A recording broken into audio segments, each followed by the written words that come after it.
감사합니다. 하나님 아버지, 우리는 하나님의 사랑을 하늘을 두루마리로 삼고 바다를 먹물로 삼아도 다 기록할 수 없을 만큼 크기 때문에 우리는 그저 하나님의 사랑 앞에 넙죽 엎드려 나올 수밖에 없습니다. 이 시간 그 하나님의 사랑 앞에 엎드려 무엇을 말씀하시는지 또 깨우치고 또 깨우치고자 왔사오니 성령으로 우리의 마음을 흔들어 깨워주시어서 옛 것과 속된 것과 죄악된 것 다 제하여 주시고 우리 안에 정결한 마음, 새 마음을 주시고 예수 그리스도의 하나님 성품과 형상으로 변화를 이루게 하여 주옵소서. 그래서 내 뜻으로 살지 아니하고 아버지의 뜻을 쫓아 사는 의인들이 될 수 있도록 도와주옵소서. 오늘도 시편의 말씀을 통해서 하나님께서 다윗을 통해서 또 의인들을 통해서 무엇을 말씀하시고 또 무엇을 가르치시고 무엇을 나타내시려고 하셨는지를 깨닫게 하는 소중한 시간이 되게 하여 주옵소서. 예수님의 이름으로 기도합나이다. 아멘. 자, 지난주에 이제 2편부터 5편까지 공부했는데 오늘은 6편부터 8편까지 함께 나누도록 하겠습니다. 앞에 주제를 우리가 잘 기억하시면 돼요. 그 뒤에 내용들은 흐름을 읽어보시면 되는 거고요. 이 장은 모든 통치는 하나님의 통치잖아요. 하나님의 통치. 하나님의 메시아의 통치가 담겨진 시. 이렇게 이제 읽으시면 돼요. 그리고 이제 압살롬을 피해가면서 부르짖어 구했던 시. 우리가 위기를 겪을 때에는 항상 먼저 해야 될 일이 뭐냐. 그걸 이제 스스로 보여준 거예요. 그러나 하나님은 항상 의인의 편에 서시잖아요. 의인의 간구를 들어주신다라는 거. 그래서 다윗이 위기에 처할 때 기도할 때 악인들을 다 막아주셨잖아요. 아이도벨의 모략도 막아주시고 또 자기 아들 압살롬과 거기에 반역에 동참했던 모든 사람들을 다 무너뜨리셨어요. 그래서 이제 그 상황이 다 정리되었을 때 저녁의 시 해가지고 우리가 4편을 공부를 했어요. 그랬더니 하나님이 우리 저녁에 어떤 마음, 어떤 자세로 어떻게 대해야 되는가. 그 다음에 5장은 다시 아침에 세상을 향해서 나갈 때 아침에 이제 기도하면서 나가는 것이 맞는 거죠. 그죠? 하나님 앞에 나의 마음을 헤아려 주십시오 하면서 아침에 기도하며 나가는 그런 자세. 이런 걸 배우는 거예요. 그 내용 스토리들은 읽어보시면 공감이 가는 거죠. 그죠? 이걸 이렇게 여러분들이 시편 공부할 때 공부하시고 다시 읽어보시고 다시 읽어보시고 뭐 짧으니까 내용이 짧으니까 금방 읽거든요. 시편 3편 읽는데 그 몇 절 안 되니까 30초도 안 걸리잖아요. 1분도 안 걸리는 내용이니까 쭉 읽어볼 수 있고 2편도 마찬가지 3편도 4편도 5편도 보면은 짧은 내용이니까 시편은 금방 그래서 반복해서 읽다 보면 여러분들 마음속에 기억이 돼요. 그래서 뭔 일이 생각날 때 또 그 시를 읽어보게 되고 또 생각하게 되고 그럼 거기서 주시는 영감이 있는 거죠. 거기에 이제 결국은 그 시편을 통해서 우리에게 어떤 영감을 주시려고 우리한테 말씀을 기록해서 주신 거니까. 그 6편은 다윗이 현악 18째 줄에 맞춘 노래 이렇게 돼 있잖아요. 근데 이 시는 회개의 시로 알려져 있어요. 회개의 시는 7개가 있다고 그랬잖아요. 이것도 이제 기억해 놓으시면은 제가 반복해서 계속 시편 끝날 때까지 강조할 거니까 다 외워질 거예요. 이게 회개의 시가 있거든요. 시편에는 탄식시도 있고 간구시도 있고 또 찬양시도 있고 감사시도 있고 회개의 시도 있는데 특별히 회개의 시는 특히 다윗이나 또는 언약 백성들이 죄를 져서 제사장들 또는 고라자손들이 쓴 시 뭐 이런 거잖아요. 근데 여기서 회개의 시 보면은 오늘 공부하는 6편, 그 다음에 32편. 여러분 32편은 익숙한 시편이에요. 로마서 4장과 연결이 되거든요. 그 불법을 사하심을 받는 자들은 복이 있다는 말씀이 거기서 나와요. 그 다음에 38편, 그 다음에 51편. 여기 이제 앞부분에 나오고요. 그 다음에 102편, 그 다음에 130편, 그 다음에 143편. 이래가지고 하나, 둘, 셋, 넷, 다섯, 여섯, 7개의 회개의 시가 등장을 해요. 이런 걸 참고하셔서 여러분들 읽어볼 때 회개의 시는 어떤 내용이 담겨져 있지? 이렇게 한 번씩 살펴보시면은 유익합니다. 여호와여 주의 분노로 나를 책망하지 마시오며 주의 진노로 나를 징계하지 마옵소서. 죄 졌으니까 우리 아이들이 그러잖아요. 사고치고 문제를 일으키고 왔어요. 그럼 엄마 회초리 들고 있어요. 그럼 뭐라고 그래요? 용서해 주세요. 때리지 마세요. 잘못해서 다음부터 안 그럴게요 하는 거잖아요. 지금 다윗이 그런 마음이라고요. 그래서 여호와의 주의 분노로 나를 책망하지 마십시오. 때리지 말아주세요. 징계하지 말아주세요. 제가 죄 졌습니다. 잘못했습니다. 그런 말이거든요. 내가 수척하오니 이 말은 제가 죄 짓고 사고 쳐가지고 지금 마음고생해가지고 온몸이 지금 수척해 있습니다. 눈도 갱하니 들어가 있고 볼도 쏙 들어갔고 지금 너무 힘들고 고개도 못 들고 이렇게 기죽어 갖고 지금 삽니다. 이런 말이거든요. 내게 은혜를 베풀어 주십시오. 여호와여 나의 뼈가 떨립니다. 나를 고쳐 주십시오. 뼈가 떨릴 정도로 그만큼 회개의 마음이 크다는 거죠. 죄 짓고 나니까 사실은 이게 죄 짓고 났을 때 이런 회개의 마음이 있어야 되는데 사람들이 이 마음이 없는 게 이게 문제거든요.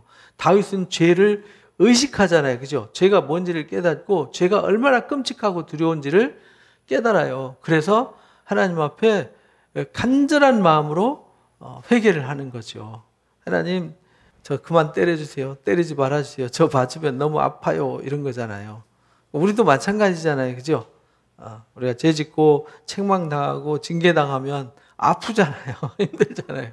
그래서 이 다윗 같은 이런 마음으로 기도하라는 거예요. 우리가 회개 기도할 때 이 다윗처럼 이런 마음으로 나아가면 하나님이 그 마음을 받아주세요. 그래서 모세가 그렇게 기도할 때 받아주셨잖아요. 이 신명기 30장을 모르면요, 구약 성경이 이해가 어려워요. 이 신명기 30장이 이게 회개의 장이잖아요. 회개하면 돌아오면 그들이 신명기 30장 한번 보여주고 갈까요? 내가 진술한 모든 복과 저주가 내게 임함으로 내가 내 하나님 여호와께로부터 쫓겨간 모든 나라 가운데서 이 일이 마음에 기억나거든. 저주가 임해가지고 남의 나라에 쫓겨갔어요. 죄져서 잡혀갔다 이 말이에요. 포로로 잡혀갔어요. 근데 그 일이 그 나라 가운데서 이 일이 마음에 기억나거든. 너와 내 자손이 내 하나님 여호와께로 돌아와서, 이게 돌아온다는 말은 회개잖아요. 그죠? 내가 우상을 향해서 세상을 향해서 가던 네가 돌아선다는 걸 이게 이제 회개라고 그렇게 말해요. 이제 신약성경에서 그걸 하마르티아라고 이렇게 표현했는데 관역에서 빗나간 것을 하마르티아라고 하거든요. 그러니까 우리가 하나님을 향한 목적에서 벗어난 상태. 그렇게 했으면 다시 하나님께로 정상적으로 돌아오는 거죠. 내가 오늘 내게 명령한 모든 것을 온전히 따라 마음을 다하고 뜻을 다하여 하나님 말씀을 청종하면, 죄짓고 사고쳐서 쫓겨가서 매맞고 있을 때 우리가 내가 하나님 말씀 떠나서 그렇구나. 하나님이 기억나가지고 하나님께로 돌아오면 하나님께서 마음을 돌이키신다고. 그래서 하나님이 범죄하면은 반드시 징계하고 심판한다고 약속하셨잖아요. 하나님이 그들 가운데서 떠난다. 그래서 31장, 여러분들이 30장 읽으시고 신명기 31장, 32장도 꼭 읽으셔야 돼요. 거기 보면은 그들이 죄져가지고 하나님이 그들을 떠나잖아요. 그래서 하나님이 그걸 떠나는 걸 숨으신다 이렇게 말하셨어요. 하나님이 우리가 죄 짓잖아요. 그럼 하나님이 숨으세요. 숨으신다는 말은 하나님이 우리를 떠난다 그런 말이에요. 하나님 떠나니까 하나님이 지켜주실 수 없고 도와주실 수 없고 은혜 베푸실 수가 없잖아요. 그래서 하나님께서 다시 돌아오게 하는 방법이 뭐냐면 내가 하나님께로 돌아가는 거예요. 회개하는 거죠. 회개하면 하나님도 돌이키신대요. 우리가 하나님께로 돌아가면 하나님도 돌아오신대요. 마음을 돌이킨다는 말은 떠났던 하나님, 숨었던 하나님이 다시 나타나신다, 다시 오신다 그런 말이에요. 그래서 너를 긍휼히 여겨서 포로에서 뭐하게 해요? 다시 회복시켜 주신다. 징계와 재앙과 아픔으로부터 회복시켜 주신다. 내 하나님 여호와께서 흩으신 그 모든 백성 중에서 너를 다시 모을 거다. 내가 쫓겨간 자들이 하늘가에 있을지라도 내 하나님 여호와께서 거기서 너를 모으실 것이고 거기서 너를 이끌어 주실 것이다. 하늘가에 있을지라도. 그 말은 우리가 어떤 상태에 있든지, 내가 저 사망의 구덩이 모퉁이 저 땅 끝에 있다 할지라도 하나님이 거기서도 나를 돌아오게 하시고 나를 살려주실 거다. 뭐 하면? 회개하면. 이게 회개 법이 정해져 있다니까요. 그래서 니느웨 성이 용서를 받은 거예요. 요나가 심판을 외칠 때 40일 후에 하나님이 이 성을 심판하기로 했다라고 외치고 갔는데, 요나가 이렇게 쪼그리고 앉아서 40일 지났는데 심판 하나하나 받는데 심판을 안 하셨어요. 왜 안 하셨냐면 그들이 왕과 짐승까지 다 죄를 뒤집어 쓰면서 금식을 하면서 회개를 했어요. 그래서 하나님이 그들을 심판하지 않았어요. 그래서 그걸 요나에게 깨우쳐 주잖아요. 박넝쿨 그늘을 줘가지고 벌레가 하루아침에 갉아먹게 만들어요. 그러니까 그 뜨거운 햇빛에 죽겠다 하니까 야 이놈아, 네가 키운 박넝쿨도 아니고 하루 사이에 자란 그 박넝쿨도 네가 귀중하게 여기는데 여기 12만 명이나 되는 이 니느웨 성 사람들은 내 백성이 아닌 줄 아냐? 니느웨도 아수르 사람들이잖아요. 아수르도 셈족이잖아요. 셈족이 누구죠? 노아의 아들, 그죠? 셈, 함, 야벳. 아브라함도 셈족이죠. 셈족이란 말이에요. 다 같은 노아의 후손들이에요. 근데 그들도 하나님의 앞에 회개하니까 용서하세요. 이방인일지라도. 그래서 솔로몬이 성전 건축하고 기도하죠. 하나님, 우리가 죄짓고 이 성에서 기도하면 다 들어주세요. 우리가 남의 죄짓고 가뭄과 기근이 왔을 때 기도하면 들어주세요. 또 우리가 남의 나라에 포로로 끌려갔을 때 이 성을 향해서 기도하면 들어주세요. 이방인일지라도 이 성을 향해서 기도하면 들어주세요 그랬잖아요. 그러니까 우리만 들어주세요 이렇게 말 안 했어요. 그래서 하늘가에서도 끌어내주세요. 그리고 내 하나님 여호와께서 너희 조상들이 차지한 땅으로 돌아오게 할 거다. 다시 그것을 차지하게 한다. 그리고 여호와께서 네게 선을 행하사 너를 조상들보다 더 뭐하게 해요? 그러니까 회개하면요 하나님이 더 유익하게 해주신다는 거예요. 그래서 욥기도 보니까 욥이 나중에 깨닫고 회개했더니 갑절이나 복을 주셨다고 나오잖아요. 하나님은 말씀하신 대로 일하시는 거죠. 회개하면은 하나님, 그러니까 하나님이 우리를 향해서, 여러분 열왕기 요즘 공부하시잖아요. 우상을 숭배하고 하나님을 배신하고 신발 거꾸로 신고 쉽게 말하면 바람난 거잖아요. 그거를 에스겔서 16장에 보면 아주 진하게 표현을 해요. 우리 예레미야서에도 그렇게 나오죠. 예레미야서 2장부터 6장까지 보면 남유다가 타락한 얘기가 바람난 당나귀 같다 그래. 바람난 당나귀. 그러니까 주인도 몰라보고 아무것도 몰라보고요. 아무한테나 가서 바람을 피운다는 거예요. 근데 신이라는 신인만 등장하면 다 쫓아다니면서 사고를 치니까 문제를 만들어서 하나님 떠나는데도 하나님 그들을 위해서 일하시잖아요. 저는 처음에 성경 읽을 때 그게 되게 이해가 안 됐어요. 아니 하나님이 싫다고 금송아지 숭배하는 놈들, 하나님이 싫다고 바알 숭배하는 저놈들 뭐 좋다고 하나님은 엘리야를 보내시고 선지자를 보내서 일하실까? 그냥 확 그냥 빗자루 쓸어버리지. 막 청년 때 읽으면서 그랬어요. 근데 하나님은 그렇지 않았어요. 사랑하실 때 언제까지 사랑하세요? 끝까지 사랑하세요. 그래서 하나님의 사랑 앞엔 핑계가 없는 거예요. 그래서 마지막에 심판대에 서서 심판할 때는 거기에 반항할 사람이 아무도 없어요. 아무도 고개 들 사람이 없다니까요. 그래서 내 하나님 여호와께서 내 마음과 내 자손의 마음에 할례를 베푸셔서 마음을 다하고 뜻을 다해서 하나님 여호와를 사랑하고 너로 생명을 얻게 할 거다라고 약속하셨어요. 뭐하면? 회개하면. 그럼 적군도 막아주시겠다. 너로 돌아와 다시 하나님의 말씀을 청종하고 모든 명령대로 살게 할 거다. 이전보다 더 사랑하게 할 거다. 조건이 있어요. 여호와의 말씀을 청종하여 율법에 기록된 그의 명령과 규례를 지키고 마음을 다하고 뜻을 다하고 여호와 하나님께로 돌아오면, 이렇게 말씀하셨습니다. 그게 회개란 말이에요. 신명기 30장을 잘 기억하시고 시편 6편을 읽으셔야 돼요. 이거 모르고 읽으면은 죄 졌으면은 심판하셔야지. 죄 지은 놈. 우리는 요즘 세상 그러잖아요. 죄 지으면 막 절대 용서하지 말라고 막 댓글에 여론에 빗발치잖아요. 근데 성경에서는 죄를 졌어도 회개하면은 하나님은 용서하신다. 왜 그러냐면 모든 인간은 다 죄짓기 때문에 그렇다. 누구는 들켰고 누구는 안 들켰다라는 차이가 있을 뿐이라는 거예요. 들킨 사람만 돌로 던지면 안 되죠. 그래서 가늠하다 현장에서 잡힌 여인도 돌 안 맞았잖아요. 왜? 죄 없는 사람이 없었기 때문에. 그러니까 돌 던질 자격이 있는 사람이 사실은 아무도 없는 거죠. 그럼에도 불구하고 요즘은 그냥 목리물고 막 돌 던지는 시대가 되었죠. 무서운 시대에 살고 있습니다. 그래서 시편 6편 다시 돌아와서 내가 수척합니다. 은혜를 베풀어 주십시오. 여호와여 내 뼈가 떨립니다. 나를 고쳐주십시오. 이 말은 내 회개를 받아주시고 나의 죄를 다 씻어주시고 새롭게 해주세요. 이 말이거든요. 나의 영혼도 매우 떨립니다. 뼈만 떨리는 게 아니라 영혼까지 떨려요. 여호와여 어느 때까지입니까? 여호와여 돌아와 나의 영혼을 건져주십시오. 언제까지입니까? 돌아와서 내 영혼을 건져주십시오. 이렇게 말해요.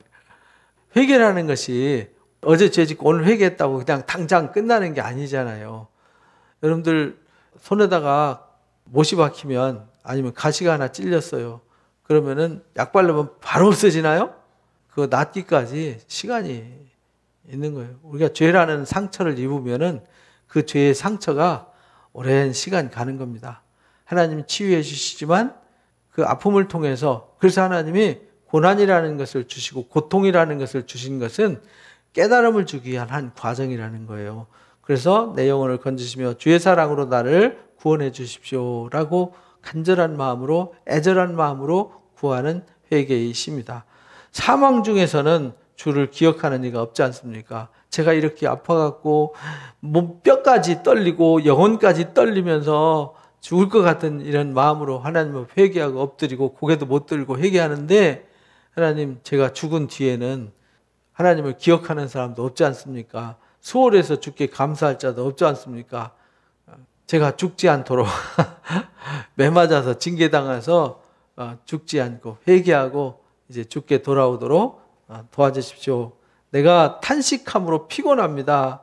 밤마다 눈물로 내 침상을 띄우며 내 요를 적십니다. 밤마다 눈물로 회개하면서 하나님 앞에 나아가요. 앞에 내용이 이제 압살롬의 얘기였잖아요. 그죠?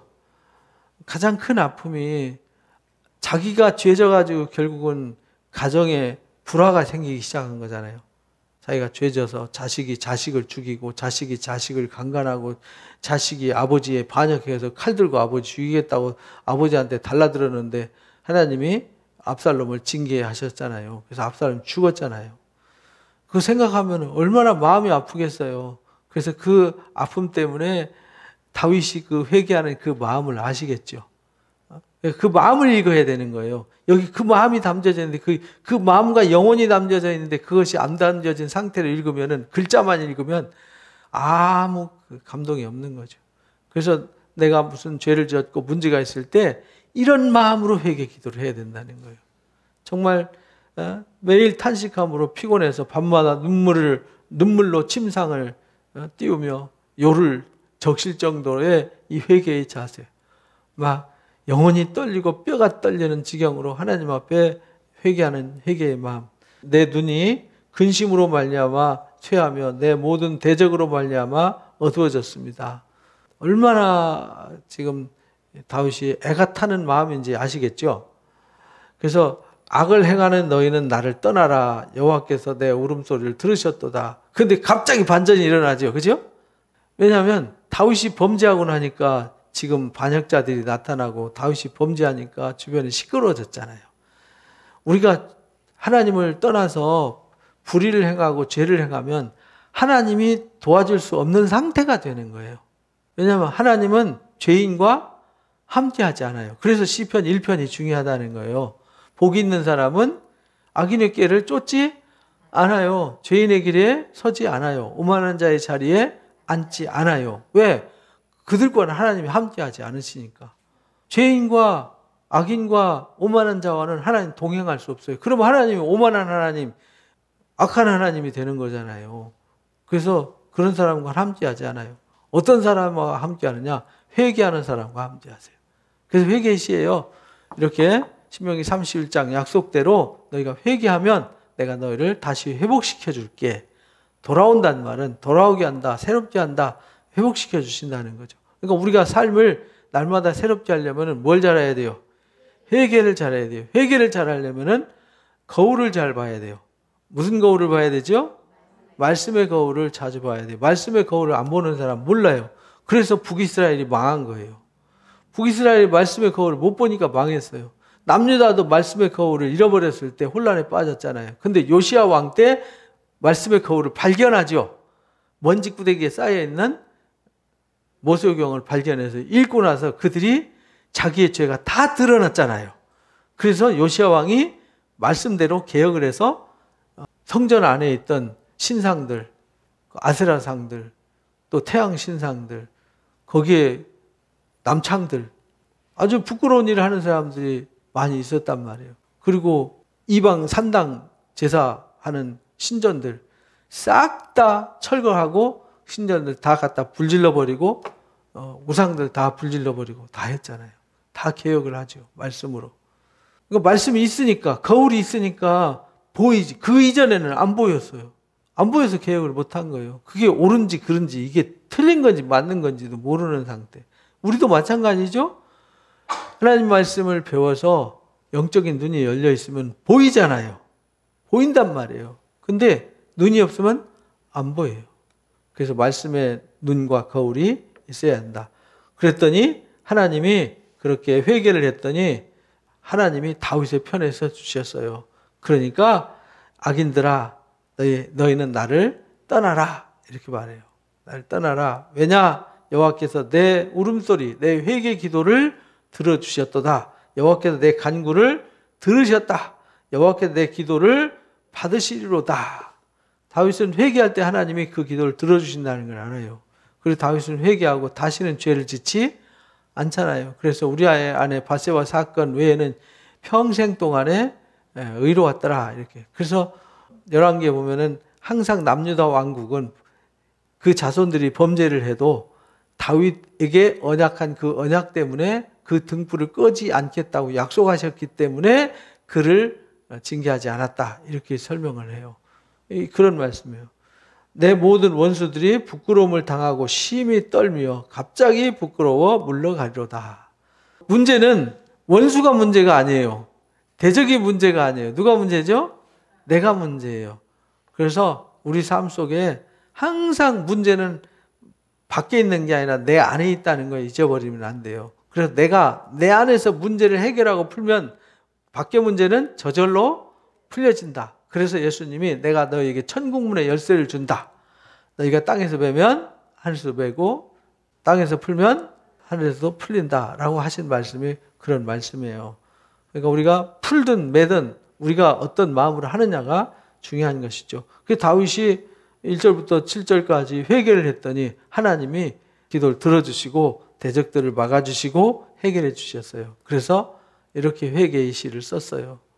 그러니까 우리가 회개하고 나가면 하나님이 물리쳐 주시고 싸워주시고 길을 열어주신다.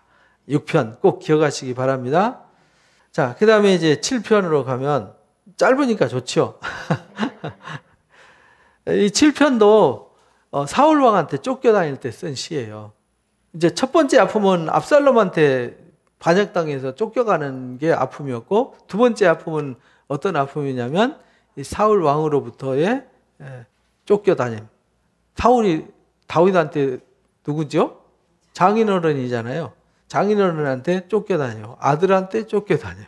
참 슬픈 일이죠. 가족한테 이런 일을 겪으니까. 그래서 여호와 내 하나님이여 내가 주께 피합니다. 나를 쫓아오는 모든 자들에게서 나를 구원해 주십시오. 다윗은 항상 의의 길로 인도받고 실만한 물가로 푸른 초장으로 인도받았고 대적들을 할 때 하나님 막아주셨는데 하나님 다윗이 그냥 이뻐서만 그런 것이 아니라 다윗이 하나님이 이뻐할 수밖에 없는 삶을 살았기 때문에 그렇게 해주신 거예요. 제가 묵상의 말씀 보낼 때 복을 받을 수밖에 없도록 이런 말 자주 쓰죠. 저는 그게 너무 좋아요. 제가 사랑받을 수밖에 없고 복을 받을 수밖에 없고 막 은혜 받을 수밖에 없고 이런 단어가 너무 좋잖아요. 그죠? 그래서 제가 그걸 쓸 때 꼭 그렇게 써요. 복을 받았으면 좋겠습니다라는 막연한 게 아니라 당연히 받아야 된다라는 논리로 가야 되는 거죠. 그래서 다윗이 그랬어요. 내가 항상 하나님께 피합니다. 우리는 하나님께 피하면 원수가 쫓아올 수 없어요. 건져낼 자가 없으면 그들이 사자같이 나를 찢고 뜯을까 하나이다. 내가 주님께 피하고 주님이 나를 건져주시지 않으면 나는 그들이 사자가 와서 나를 찢듯이 찢을 겁니다. 그래서 다윗은 그 10년 가까이 그 긴 세월을 광야에 도망다니면서 살았잖아요. 근데 하나님이 그 가운데서도 지켜주셨어요. 그래서 도망다니면서 이런 시를 쓴 거예요. 하나님, 제가 주께만 피합니다. 나를 쫓아오는 모든 자들에게 나를 구원해 주십시오. 저를 안 건져주시면 제가 사자가 고기 찢듯이 저를 찢을 겁니다. 여호와 내 하나님이여, 내가 이런 일을 행하였거나 내 손에 죄악이 있거나. 그러니까 여기서 이제 다윗이 사울한테 쫓겨다닐 때는 아직 우리아의 아내 밧세바 사건이 없던 시대니까 여기 너무 당당한 거죠.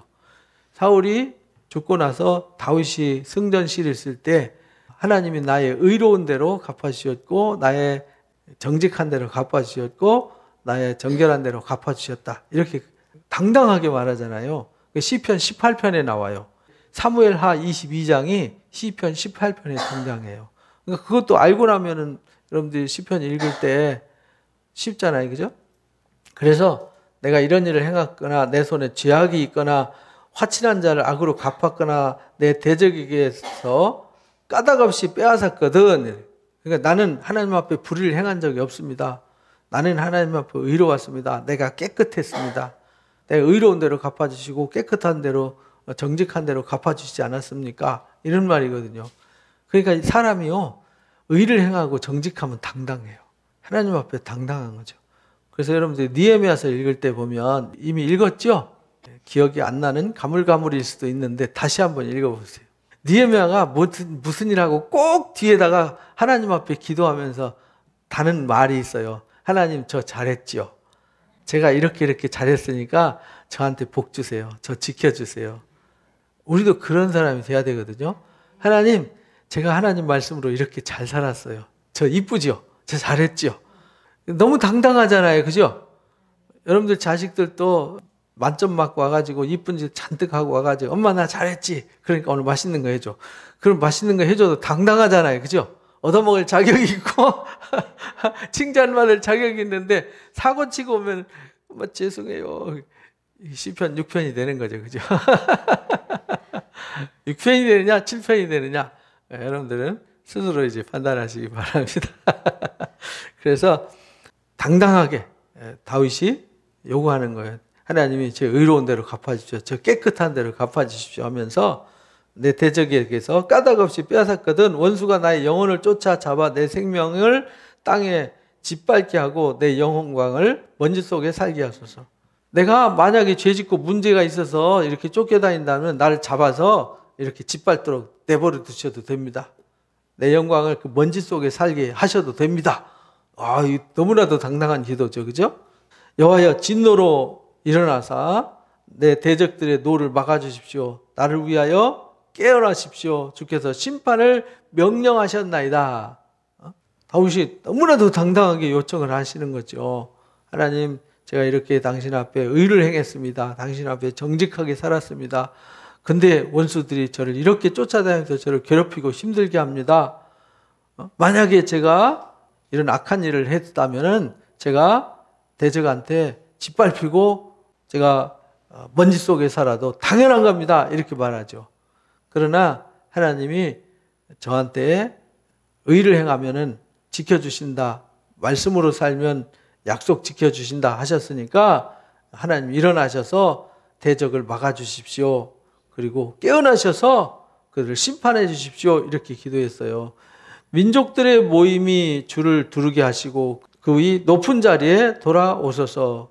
민족들의 모임이 주를 두르게 하시고 이렇게 말하잖아요. 그래서 우리가 주님 앞에 서서 이런 말, 주님을 놓고 두루 선다는 얘기, 주님을 향하게 하시고 이런 말이잖아요. 그죠? 그리고 그 한 가운데 주님이 임하셔서 이게 어떤 모습이냐면 시내 산에서 하나님이 임하시는 모습이잖아요. 성막이 가운데 계시고 12지파가 이렇게 성막이 이렇게 생겼잖아요. 여기 이제 안에 성소 있고 그러면 여기 세 지파 여기 세 지파, 여기 세 지파, 여기 세 지파 이렇게 공동체가 있는데 이 가운데 하나님이 오셨잖아요. 그렇죠? 그 말이에요. 그 높은 자리에 돌아와 주십시오. 우리 가운데 돌아와 주십시오. 이런 말이죠. 이렇게 여기 하나님을 향해서 둘러서 있잖아요. 이게 광야에 있는 이스라엘의 모습이었어요. 그래서 여호와께서 만민에게 심판을 행하시오니 여호와여 나의 의와 나의 성실함을 따라 심판하십시오. 제가 행한 대로 갚아주십시오. 이런 말이에요. 야, 너무나도 당당한 기도죠. 우리도 이런 기도하는 사람이 되었으면 좋겠습니다. 하나님, 저는 당연히 느헤미야처럼 하나님 저 잘했죠. 저 예쁘죠. 저 상 주세요. 저 복 주세요. 제가 구한 거 다 이루어 주세요. 제가 소원이 있는데요. 제가 하나님 기쁘게 하면 들어주신다 그랬으니까 들어주세요. 엄마한테 부탁하듯이, 그죠? 엄마, 아빠, 제가 이렇게 하면은 100점 맞으면 뭐 하나 사준다 그랬잖아요. 제가 1등 하면은 스마트폰 사준다 그랬잖아요. 그거 사주세요. 왜냐면 약속했으니까 너무나도 당당하게 요구할 수 있잖아요. 다윗이 아직 죄짓기 전이라서 이렇게 당당해요. 나중에 죄짓고 나서는 제가 뼈가 떨립니다. 영혼이 떨립니다. 하면 내가 밤새 침상을 다 적시면서 회개하면서 기도합니다. 제가 아주 죽을 것 같습니다. 제가 초라한 상태로 지금 엎드려서 지금 기도합니다. 제가 수척해서 아주 얼마나 수척해서 본인이 수척하다 그러겠어요. 악인의 악을 끊고 의인을 세워주십시오. 악인을, 그래서 저를 대적하는 쫓아오는 저 악인은 끊어주시고 의인인 나를 세워주십시오. 이렇게. 저 의인입니다. 저 세워주세요. 이렇게. 의로우신 하나님이 사람의 마음과 양심을 감찰하시지 않습니까? 하나님이 저 아시지 않습니까? 제가 누군지 아시지 않습니까? 제가 어떻게 했는지 아시지 않습니까? 이런 말이에요. 나의 방패는 마음이 정직한 자를 구원하시는 하나님께 있습니다. 다윗의 방패는 누구냐면 하나님인데 그 하나님이 어떤 하나님이냐? 정직한 자를 구원하시는 하나님. 이렇게 이제 고백을 하는 거예요. 다윗은 그 하나님을 아는 거죠. 하나님은 잠언 6장에 보면 하나님 미워하시는 것이 6, 7가지니 이렇게 나오잖아요. 하나님 미워하시는 것이 무엇인지를 알아요. 하나님이 기뻐하시는 것이 무엇인지를 다윗은 다 알아요. 그래서 기도할 때도 다윗이 당당하게 기도할 때는요, 그 내용이 거기 다 들어가 있어요. 그래서 하나님이 제 방패입니다. 저는 하나님께만 피합니다. 그래서 1절의 말씀에 그렇게 말하잖아요. 내가 주께 피합니다. 나를 쫓아오는 모든 자들에게서 나를 건져주십시오. 주님이 건져주지 않으면 다 뜯고 찢겨집니다. 그래서 내 마음이 정직한 자를 구원하시는 하나님이기 때문에 제가 정직하니까 저 구원해 주세요. 제가 의인 아닙니까? 그러니까 의인을 세워주세요. 하나님은 의로우신 재판장이시며 매일 분노하시는 하나님이시로다. 하나님 의로운 재판장이신데 매일 분노하신다는 말은 매일 죄악을 미워하시고 죄악을 행하는 자들을 싫어하시고 한다는 것을 그렇게 표현을 한 거예요. 사람이 회개하지 않으면 그가 뭘 갈아요? 칼을 가시며 이렇게 말해요. 하나님은 회개하지 않으면 그 사람을 반드시 진노로 징계하십니다. 이런 말이에요. 칼을 가시며 그의 활을 이미 당기어 예배하셨도다. 그러니까요, 회개하지 않으면 그 말은 회개하지 않았다는 얘기는 이미 범죄를 하고 하나님을 떠나서 하나님을 등 돌리고 어둠을 향해서 가고 있다는 거잖아요. 그때는 하나님이 칼을 빼시죠. 근데 이 칼을 어디서도 빼냐면 계시록에도 빼요. 버가목 교회를 향해서 좌우에 날선 검을 가지신 이가 말씀하시되 너희가 회개하지 않으면 이 검으로 내가 너희와 싸울 거다. 이렇게 말씀하시잖아요. 회개하지 않으면 하나님의 말씀에 검을 들어 싸우세요. 죽일 도구를 또한 예비하시며 그가 만든 화살은 불화살들이로다. 그래서 하나님이 사람이 회개하지 않으면 하나님이 죽일 도구를 예비하시는데 불화살을 준비하셔가지고요, 그에게 공격을 하셔서 그를 징계하신다는 거예요. 악인이 죄악을 다하며 재앙을 배워 거짓을 낳았도다. 결국은 악인은 죄악을 낳았어요. 왜냐? 재앙을 배에 품고 있었기 때문이다. 거짓을 그래서 낳은 거다. 각자 사람이 예수님을 속에 들은 것이 나온다. 이렇게 표현했어요. 그죠?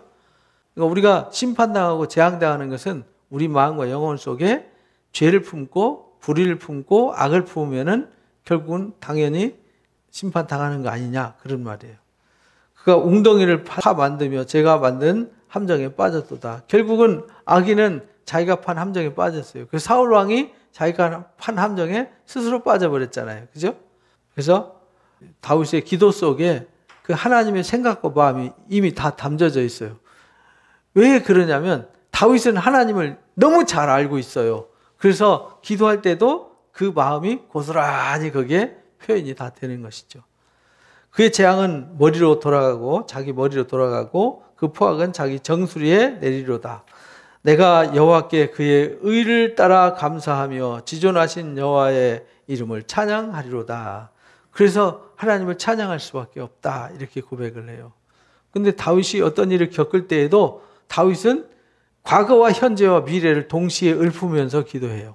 왜냐하면 하나님께서 과거에 어떻게 해서 여기까지 오게 하셨고 지금 상태가 어떤지를 고백하고 미래는 어떻게 될 거다라는 찬양 시를 쓰거든요. 그러니까 오늘 내가 어떤 일을 겪을 때에는 내가 여기 오늘 어떤 일을 겪기까지 과정이 있었잖아요. 그게 과거잖아요. 그죠? 지금 겪고 있는 거는 현재잖아요. 근데 이 현재를 하나님이 반드시 싸워주시기 때문에 하나님이 의인을 세워주시고 하나님이 대적은 징계하시고 심판하시기 때문에 내가 반드시 승리자로 서게 되는 거잖아요. 그래서 다윗은 그것까지 미리 찬양하고 그 시를 쓴 거예요. 과거와 현재와 미래를. 오늘날 우리도 마찬가지죠. 오늘날 우리가 어떤 아픔을 겪어요. 어떤 위기를 겪어요. 그런 그 위기 다음에 하나님이 나를 구원하셔서 나중에 나를 세워주실 거예요. 그러니까 우리는 염려할 필요가 없어요. 왜냐하면 자녀들을 절대로 내버려 두지 않는다고 주일날 말씀 들었잖아요. 그러니까 우리가 하나님만을 기억하고 하나님을 찬양하는 사람들이 되는 것이 중요하다. 그리고 이제 벌써 7장이 끝났어요. 8장에 보니까 여기도 이제 만물을 찬양하는 시이면서 메시아의 시라고 지난주에 말씀을 드렸죠. 여기서도 주님을 드러내는 시이기 때문에 그래요. 성경은 다 사실은 다 주님을 증거하는 얘기예요. 다 스토리를 연결시키면은 다 예수님한테 연결이 되어져요. 하나님 우리 주여 주의 이름이 온 땅에 어찌 그리 아름답습니까? 주의 영광은 하늘을 덮었습니다. 이 하나님이 창조한 세계를 아름다움을 찬양하는 시죠. 주의 대적으로 말미암아 어린아이들과 젖먹이들의 입으로 권능을 세우셨습니다. 이는 원수들과 보복자들을 잠잠하게 하려 하심입니다. 예수님이 예루살렘에 입성하실 때 종려나무 가지 들고 흔들면서 겉옷을 길가에 펴고 이렇게 주님이 입성하시잖아요. 그 입성하실 때 사람들이 아이들이 시끄럽게 떠드니까 호산나를 외치니까 호산나 주여 구원하소서 이 말이거든요. 우리를 구원해 주십시오 하고 외치니까 왜냐하면 그 당시에 로마의 그 압제로부터 고통으로부터 헤롯의 악으로부터 구원받고 싶었거든요. 그래서 예수님 오면 승리해서 구원할 거라고 생각해서 외쳤던 거거든요. 그때 막 외치니까 그들이 입을 막으려고 그러니까 이 말씀을 하셨어요. 주의 손가락으로 만드신 주의 하늘과 주께서 베풀어 두신 달과 별들을 내가 봅니다. 그러니까 온 땅이 그리 어찌 아름다운지요 하나님 영광으로 덮었습니다. 그런데 대적들로 말미암아서 이 권능이 지금 공격을 받고 있는 거잖아요. 그죠? 하나님이 다윗을 통해서 일하시는데 다윗이 하는 일이 누구 일이에요? 하나님의 일이거든요. 하나님의 언약, 아브라함과 다윗의 하나님인데 그 언약의 역사를 이어가기 위해서 하나님이 일하는데 그 온 인류를 구원하고 온 세상을 구원하고자 하는 하나님의 역사를 지금 대적들이 가로막으려고 하는 거잖아요. 사울이 와가지고 다윗을 죽이려고 그러고 대적들이 죽이려고 그래요. 근데 주의 손가락으로 만든 하늘과 주께서 베푸신 달과 별을 보니 사람이 무엇이기에 주께서 그를 생각하시며 말은 무슨 말이냐면 우주 전체 만물 모든 걸 보니까 하나님이 만드신 영광과 위엄이 너무 큰데 그러니까 하나님은 너무 위대하신 분이죠. 그런데 사람은 너무나도 보잘것없어요. 근데 사람이 무엇이기에 주께서 그를 생각하시며 인자가 무엇이기에 주께서 그를 돌아보십니까? 여기 이제 히브리서 2장 말씀이란 말이에요. 히브리서 2장 6절과 9절에 나오는 말씀을 여기 이 말씀을 인용해서 설명해요. 예수님을 설명하면서 예수님이 이 땅에 보내실 때 천사로 온 게 아니고 아들로 오셨어요. 선지자로 온 게 아니라 아들로 오셨어요. 그죠? 그걸 설명하는 얘기예요. 그래서 천사로 온 게 아니라 사람이 무엇이기에 주를 생각해요. 우리 같은 우주 만물 어마어마한 위대하신 광대하신 하나님이 지구라는 먼지 같은 별, 사실 우주에서 보면 지구는 먼지 같은 존재잖아요. 지구 자체가. 그 중에 나는 존재감이 없는 나를 하나님이 생각하십니까? 인자가 무엇이기에 주께서 그를 돌보십니까? 예수님 오셔서 사역하는 얘기를 설명하는 거예요. 그를 하나님보다 조금 못하게 하시고, 옛날엔 천사보다 못하게 하시고 이렇게 해석했었는데, 여기 하나님보다 조금 못하게 하시고 이렇게 말씀하시대요. 영화와 존귀로 관을 세우셨나이다. 예수님이 이 땅에 그래서 우리를 위해서 나를 생각해서 아들을 보내셔가지고 저주의 십자가 내어주셨잖아요. 왜냐하면 그분이 우리를 구원하시기 위해서 혈과 육을 입고 오셨다. 히브리서 2장에 그렇게 말씀하시잖아요. 왜냐하면 우리가 죄와 사망의 권세로부터 해방시키려고, 우리가 일생 동안 죽음을 두려워하기 때문이라고 히브리서 2장에 설명하잖아요. 그 얘기를 여기다가 그대로 설명하는 거예요. 그래서 메시아시라는 거예요. 주의 손으로 만드신 것을 다스리게 하시고 만물을 그 발 아래 두셨습니다. 그래서 예수님이 십자가에 못 박혀 우리 대신 죽으시고 다시 일어나셔서 이제는 우리를 위해서 싸우셔서 사망의 권세를 멸했으니까 다시 이제 히브리서 가서 봐야 또 이제 이해가 됩니다. 히브리서 2장에 그 말씀을 인용하셨는데, 여기 보니까 그러나 여기 하나님이 우리가 말하는 바 장차 올 세상을 천사들에게 복종하게 하려고 한 게 아니라 우리를 위한 거라는 거예요. 그러나 누구인가가 어디서 증언하 이르되, 누구인가가 어디에 증언하, 이걸 이제 지금 방금 시편 8편 얘기하는 거예요. 사람이 무엇이기에 주께서 그를 생각하시며 인자가 무엇이기에 주께서 그를 돌보시나이까. 그를 잠시 동안 천사보다 못하게 하시고, 여긴 천사로 나오는데 시편에는 하나님보다 못하게 하시고 이렇게 말했잖아요.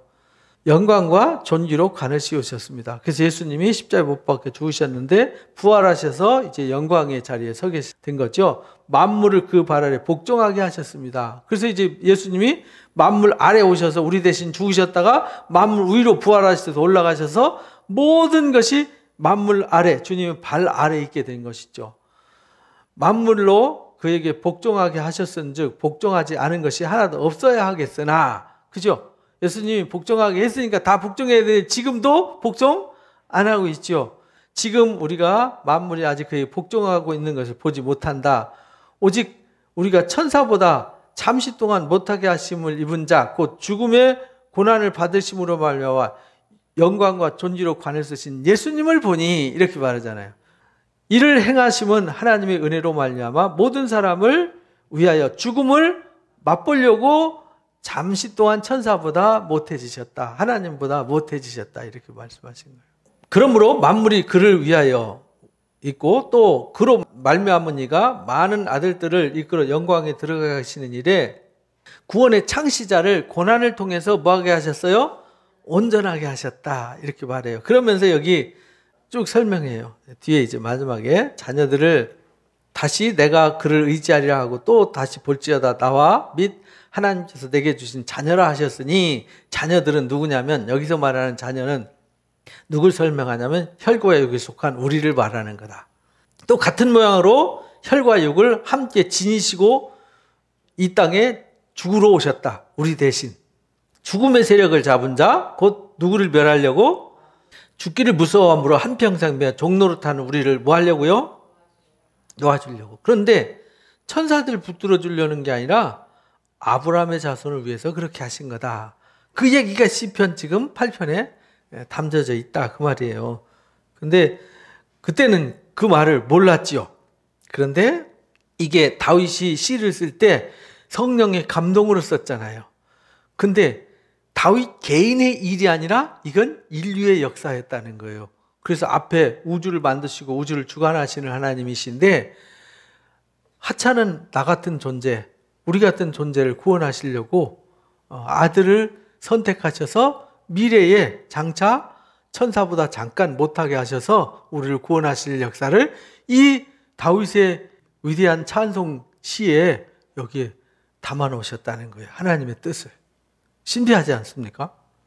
그래서 주의 손으로 만드신 것을 다스리게 하시고 만물을 그 발 앞에 아래 두셨으니 곧 소, 양, 들짐승, 공중의 새, 바다, 물고기, 바닷길 다니는 것이요 또 여호와 것이니다. 이 말은 이제 창세기 1장에 나오는 여섯째 날까지 창조한 모든 것을 말하는 거잖아요. 그죠? 하나님이 창조한 모든 것이 이제 그 권세 아래에 있습니다. 근데 그분이 우리를 구원하시기 위해서 천사보다 하나님보다 잠깐 못하게 되셨었습니다.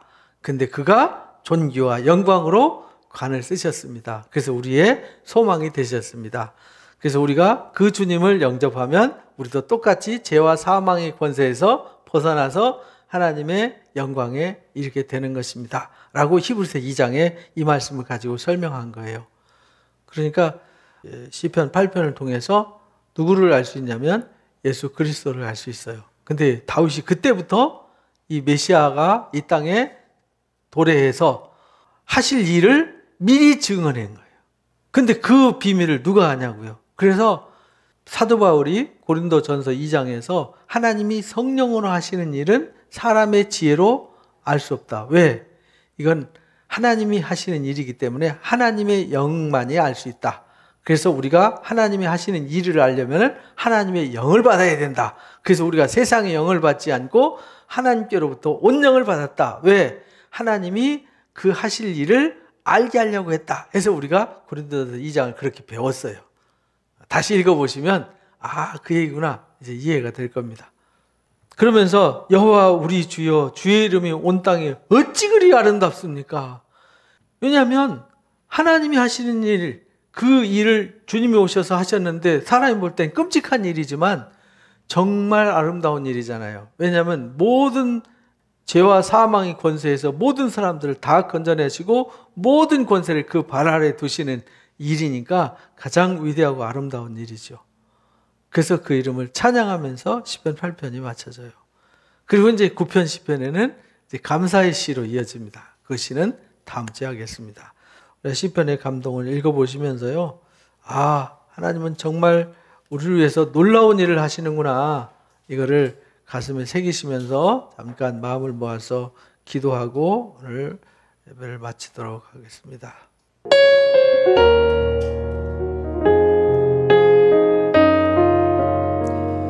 감사합니다. 하나님 아버지, 하나님의 놀라운 사랑, 놀라운 긍휼, 놀라운 은혜 어찌 말로 다 형용할 수 있겠습니까? 우리가 또 시편의 말씀을 통해서 배우고 또 배웁니다. 하나님은 회개하는 자들을 돌아보시고 반드시 이전보다 더 사랑하게 하시고 더 영화롭게 하실 것을 약속해 주셨기에 다윗이 죄짓고 매맞고 고통을 당할 때 회개로 주께 피하고 주님을 의지하며 나아가는 모습을 보여주셨습니다. 하나님 아버지, 우리를 그렇게 하나님을 향하여 피하는 자가 되게 해주시고 또 다윗이 사울 왕한테 쫓겨다닐 때에도 원수한테 쫓겨다닐 때에도 오직 하나님만을 의지하며 하나님이 싸워주시고 영화롭게 하시고 의롭게 하실 것을 믿고 믿음으로 나아가는 모습을 보여주셨습니다.